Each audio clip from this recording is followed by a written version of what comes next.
you've heard this testimony today. You're very familiar with it. You hear it all the time. Can I just ask you, you've heard testimony about Allstate and about, frankly, fraud that goes on there. In your view, in your professional judgment, is that kind of fraud limited to Allstate? No, sir, it is not. It is pretty much industry-wide. Tell us more about that. I mean, it's industry-wide because why? Tell us what the industry looks like, how it runs. We believe this goes back to the 90s with what's called the McKinsey report. A consulting firm sort of trained insurance companies to use their claims department as a profit center. And they actually trained their staff to come in and short people on claims. They did it specifically starting out with Allstate, and then they took it on the road for almost every other insurance company, and it is now basically industry standard. I will say there's nothing you're hearing that's unique. The people that are speaking are unique because they have the courage to do it, but I hear these stories every single day, and they are the exact same stories over and over and over, and working class families getting taken advantage of by insurance companies without any ability to fight back. So what you're telling us is these big insurance companies went to a consulting firm, McKinsey, and asked them to design a program to help rip off policyholders. That is correct, sir. Has their program been successful in ripping off policyholders? It's been incredibly successful, sir. It is actually part of the systemic fraud that's occurring every day now. That's extraordinary. We've heard from person after person. All this testimony is on the record. It sounds to me like your company is running a racket, and you're making more than you ever have. Those are not our processes, Senator. But multiple people have testified that they are. In fact, this really all goes back to a strategy that your company pioneered with the McKinsey company back in the 90s. Isn't that right? Let's just take a look here at what McKinsey advised Allstate as early as the 1990s. You went to McKinsey and asked them, how can we get rich? And McKinsey gave you this advice. Sit and wait. They said, delay, delay, delay. It's a zero-sum economic game. There can only be one winner, and the winner's going to be Allstate. It's not going to be the policyholders. And then good hands or boxing gloves. McKinsey suggests Allstate make a low offer on a claim, like you did to Miss Migal. Then, if the policy owner has the temerity to protest, you go after him hard, just like you did to her. Her home hasn't had one lick of work done on it, not one lick. And yet you sit here today and say you're sorry she feels badly about it. I mean, this is really your strategy, is it not? And it's made your company just filthy rich. That report is over 25 years old. And you've implemented it to the T in those 25 years. We've had multiple departments of insurance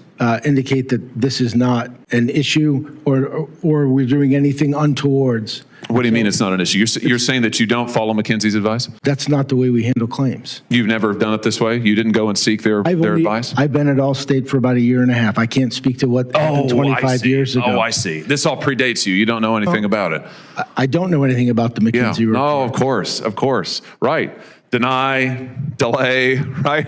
It's the same tactics over and over. Let me ask you, do you ever engage in retaliation for employees who come before committees like this one or who raise objections to what you're doing, to the fraud that you're engaged in? Would you ever retaliate? It's a hypothetical question, but the answer it's no. not hypothetical, but go ahead. What's the answer? The answer would be, of course not. Well, we just heard sworn testimony from Mr. Milliken that you have retaliated against him, that he has been informed by Allstate that he is not going to be doing any further work. I see you were a policyholder of State Farm. This is your home after Hurricane Helene. This was taken back in right after the hurricane, back in September, about October, something like that? Right after the storm, yes. So, and did you say Allstate now has fixed it all up and it's all good? State Farm has not. Oh, State Farm, sorry. Yeah. The home sits untouched. Current condition is inhabitable.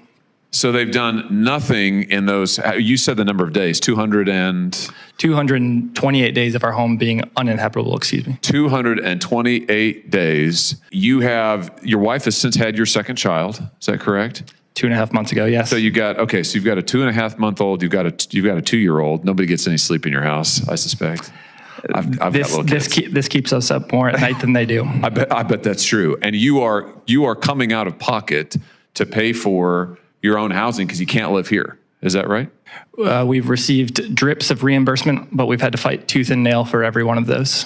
So, you'd had your policy for a little while, I imagine. I mean, you didn't get the day before the storm. We've been State Farm customers probably for the better part of a decade. Wow. And so you pay your premiums like everybody else, right?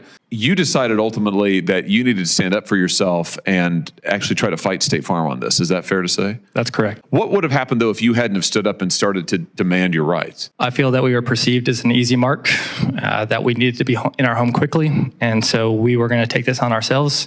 Right now, we simply have not received any funds that would allow us to fix our home. So if we had to come out of pocket, it changes everything about our life, where we live, if our kids can go to school, everything.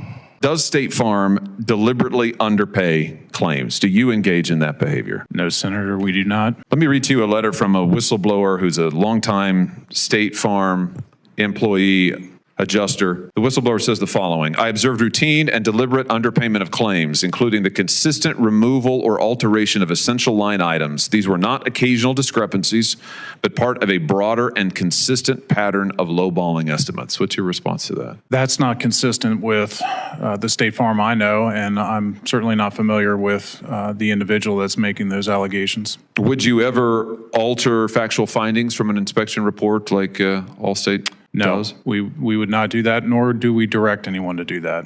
Well, this same whistleblower says, and I quote, more concerning was the alteration and deletion of factual findings in my reports. Many cases, I documented legitimate damage to vinyl siding that warranted full elevation replacement, only to have the estimate changed to reflect piecemeal spot repairs, contrary to manufacturer specifications and professional standards. Respectfully, Senator, I'm unaware of the details, surrounding these allegations, but we certainly follow the recommendations, based on the standards as that person referenced. Do you retaliate against whistleblowers? No, we do not.